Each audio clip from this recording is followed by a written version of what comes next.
অসময়ে হুটপাট খিদে পেলে এই প্লেন এগ পটেটো ম্যাশ স্যান্ডউইচটি ট্রাই করতেই পারেন। নমস্কার, আমি রাপ্তিস ওয়ার্ল্ডে আপনাদের স্বাগতম। বাড়িতে হাতের কাছে থাকা খুব সামান্য উপকরণ দিয়েই এই প্লেন স্যান্ডউইচটি তৈরি করে খেতেই পারেন।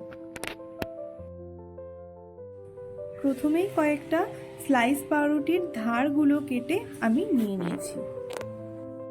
আর নিয়ে নিয়েছি পেঁয়াজ, টমেটো, শসা, tomato sauce, green chilli sauce, mayonnaise, লবণ, আর সঙ্গে নিয়ে নিয়েছি দুটো সেদ্ধ করে রাখা ডিম, ভালো করে ম্যাশ করা সিদ্ধ আলু।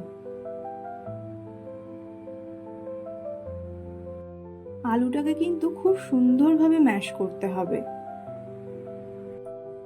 এরপরে একটি পাত্রে mayonnaise, tomato sauce, green chilli সসকে ভালো করে মিশিয়ে নিয়ে একটি নতুন সস তৈরি করে নিতে হবে। এটিকে কিন্তু খুব সুন্দর করে মিশাতে হবে যাতে কোনো রকম দানা না থাকে। আর হ্যাঁ, পরিমাণ মতন লবণও মিশিয়ে নিতে হবে।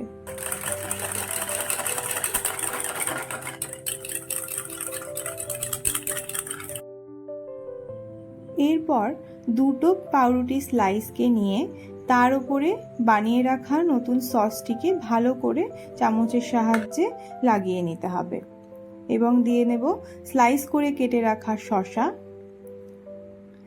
আর গ্রেডারের সাহায্যে যে আলুটি ম্যাশ করে রেখেছিলাম সেই আলুটিকে সুন্দর করে পাউরুটির ওপরে দিয়ে নেব।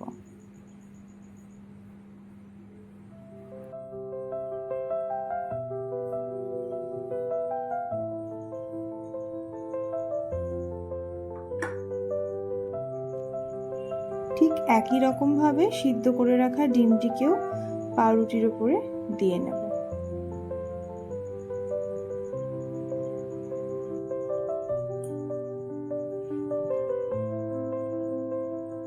এরপর স্লাইস করে কেটে রাখা টমেটোটি দিয়ে দেব এবং পেঁয়াজটিও দিয়ে দেব।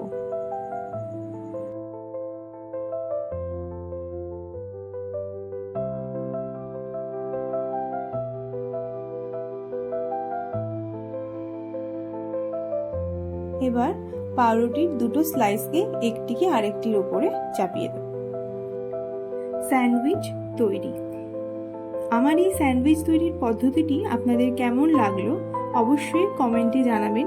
ভালো লাগলে অবশ্যই লাইক এবং শেয়ার করবেন। আর হ্যাঁ, সাবস্ক্রাইব করতে একদম ভুলবেন না। পাশে থাকা বেল আইকনটিও ক্লিক করে দেবেন। ধন্যবাদ। ভালো থাকবেন, সুস্থ থাকবেন।